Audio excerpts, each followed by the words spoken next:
Hoje temos a honra de receber o Dr. Stefano Bacco Amadi, otorrinolaringologista especializado em rinologia e medicina do sono, para falar sobre os segredos de uma noite bem dormida. Hora de entender aí, né, como a respiração e outros fatores podem ser decisivos para o nosso descanso e bem-estar, né, doutor? Seja muito bem-vindo. Muito obrigado, Roberto. É um prazer estar aqui. Para a gente começar a introduzir o pessoal nesse assunto, a gente já estava batendo um papo aqui nos bastidores, estava me contando que nem tudo é insônia, né? Ter uma noite mal dormida é sinônimo dessa doença? Não necessariamente, Roberta. A insônia é uma das grandes doenças, né, da medicina do sono, junto com a apneia obstrutiva do sono, mas às vezes ela não quer dizer uma doença propriamente dita. Às vezes só um estresse, um paciente que está passando por algum momento ruim, pode ter uma insônia de curta duração, que dura ali alguns dias e se resolve sozinha. Às vezes pode significar que o paciente tem algumas outras doenças, outros distúrbios, toma muito remédio, tem dor crônica, os idosos têm mais insônia do que os adultos, né, jovens. Então a gente tem que saber triar melhor esse paciente para poder explicar e tratar melhor ele, né? Quanto mais velho, menos qualidade do sono a gente tem? Isso é uma dúvida bem comum, né? O idoso, ele por si só, ele vai mudando coisas no organismo dele. Então uma das coisas que muda é o reloginho biológico dele. Então o ciclo circadiano do idoso muda. Ele tende a dormir mais picado, então tem cochilos ao longo do dia e dorme um sono mais curto, né? Então a noite, digamos assim, de sono dele é mais curta, é mais breve, porque ele pica mais ao longo do dia. O jovem, a criança, o adolescente é o contrário, então não tem cochilos, mas a noite de sono dele é mais longa. E o adulto é quando isso se estabiliza mais, então a gente dorme ali por volta de 7 a 9 horas, por isso que fica aquele numerinho mágico, né? Eu acho que eu tenho que dormir 8 horas por noite. Não é bem isso, né? Mas em média é mais ou menos. A gente tem os dormidores curtos e os dormidores longos. Mas em média, a maioria das pessoas, da população, assim, tem que dormir por volta de 8 horas para ter uma noite saudável, assim, né? Olha só, então não deixa de ser verdade aí que o ideal é estar ali entre Exato. aquele 7, 8 horas, por volta pelo de menos. 8 horas, Tem até uma coisa que eu passo para meus pacientes quando eles querem saber, doutor, será que eu sou um dormidor curto? Será que eu sou um dormidor longo? Tem um questionário de matutinidade e vespertinidade que é bem legal, ele é longo, mas é bem interessante.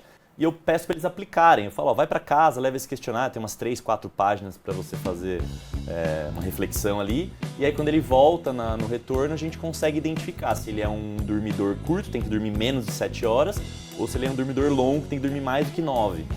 Para a gente poder encaixar ele aonde ele está no ciclo circadiano e a gente conseguir ajudar ele.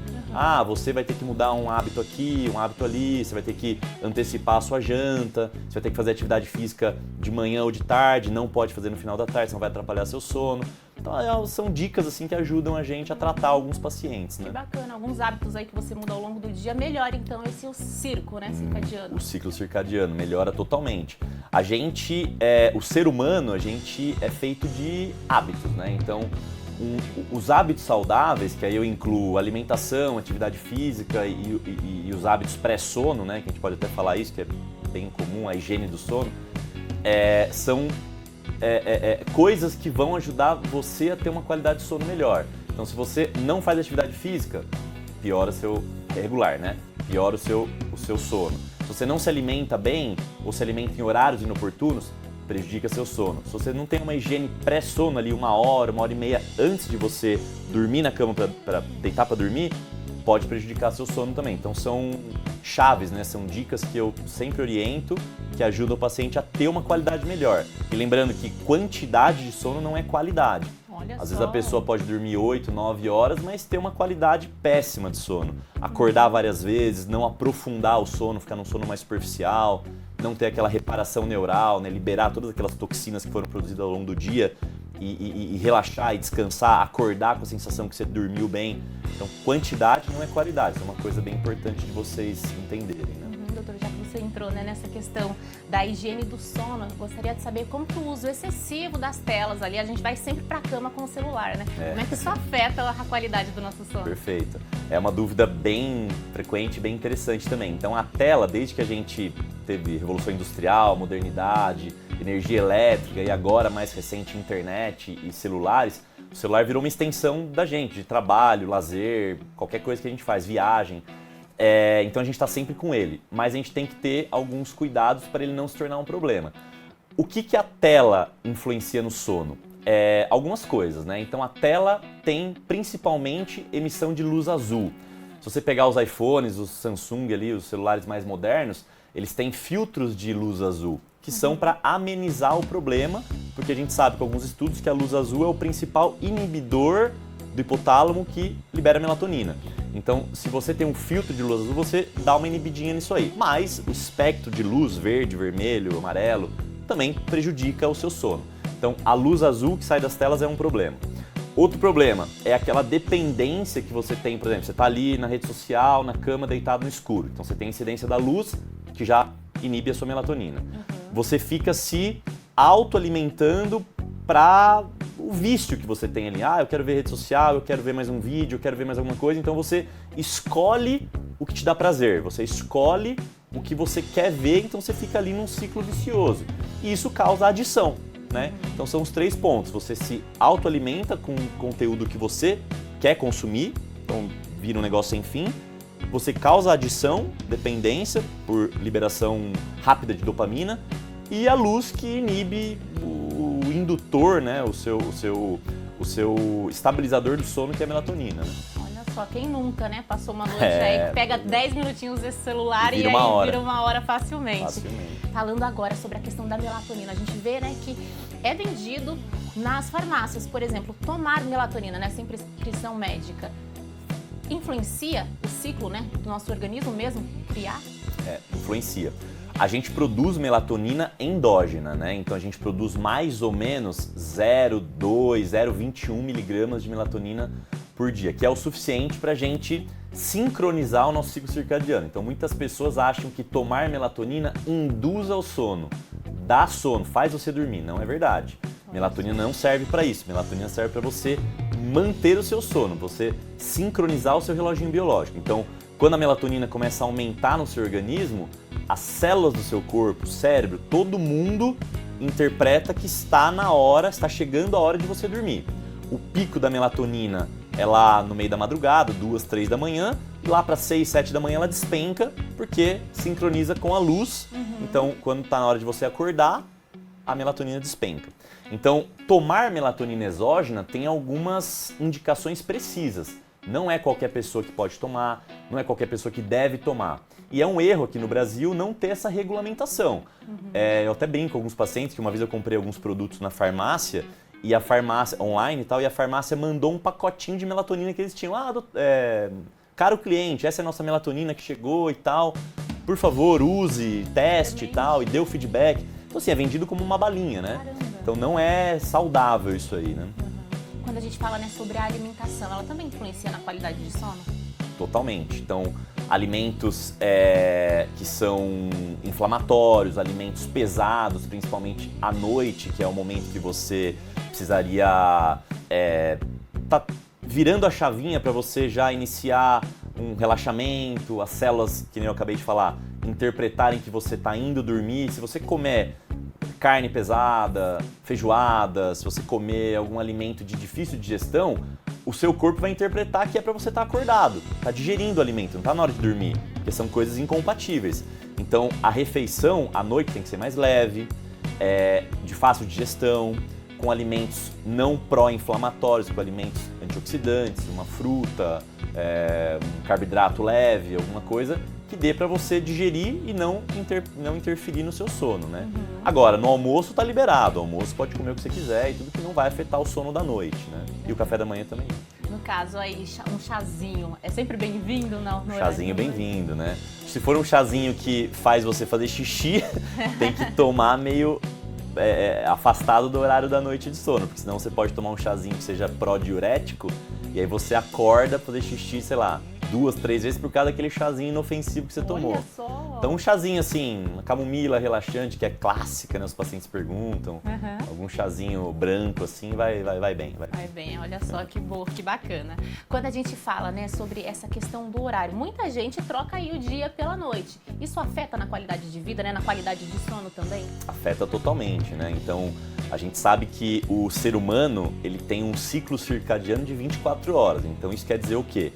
que a gente, lá nos nossos antepassados, homens das cavernas, né, acorda com a luz do dia e vai dormir com o sol se pondo. Então, se você troca a noite pelo dia, principalmente trabalhadores de turno, que trabalham à noite e tudo mais, você tem descontrole do seu ciclo circadiano. Isso, qual que é o problema disso? É porque tem hormônios que são liberados à noite e tem hormônios que são liberados de dia. Então, se você troca a noite pelo dia e você se força a ficar acordado à noite, trabalhando ou fazendo algum lazer, ou viajando, ou, sei lá, estudando, né, época de provas, concurso, alguma coisa assim, você vai ter um descontrole nesse ciclo circadiano e, com certeza, pode causar insônia, pode causar angústia, estresse, e isso afeta a sua vida diurna. Então, vários pacientes que têm dor de cabeça, que têm irritabilidade, alteração de humor, não rendem muito bem no trabalho, têm acidentes de trabalho, porque envolve ali uma atenção, foco,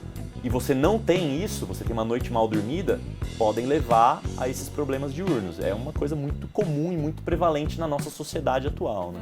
Nossa, caramba, não sabia que impactava tanto assim, né? Esse ponto são consequências, então, dessas noites mal dormidas e com frequência ainda. Total, por muitos anos o sono foi considerado só um botãozinho de desliga. Então, à noite não acontece nada. Então, o que acontece no nosso corpo é a gente acordar durante o dia. Tem lá as nossas coisas. Foi dormir, aperta um botãozinho de desliga, o cérebro desliga e só acorda de novo no dia seguinte.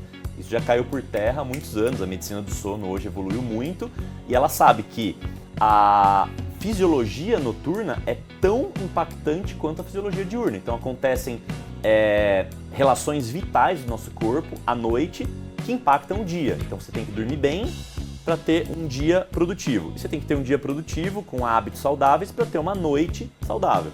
Então é um ciclo que se autorregula. Se você tem quebra nisso aí, não faz atividade física, se alimenta mal, tem horários totalmente desregrados, cada dia vai dormir no horário, cada dia acorda no horário, impacta tanto no dia quanto na noite. Essas aí já são algumas das dicas para manter uma boa qualidade de sono. Quais outras você daria para quem está em casa com esses problemas? Bom, aí a gente entra na higiene do sono, né, que são um conjunto de medidas que a gente ensina o paciente a ter para ter uma noite de sono bem dormida. Então, a luz, né, que a gente comentou agora há pouco, então ter o quarto escuro, com blackout na janela, sem aquelas luzinhas de ar-condicionado, luzinha de parede. Então, o quarto estar totalmente escuro é uma dica valiosa. O ambiente climatizado, então assim, se você está com muito calor, isso pode impactar numa qualidade de sono ruim.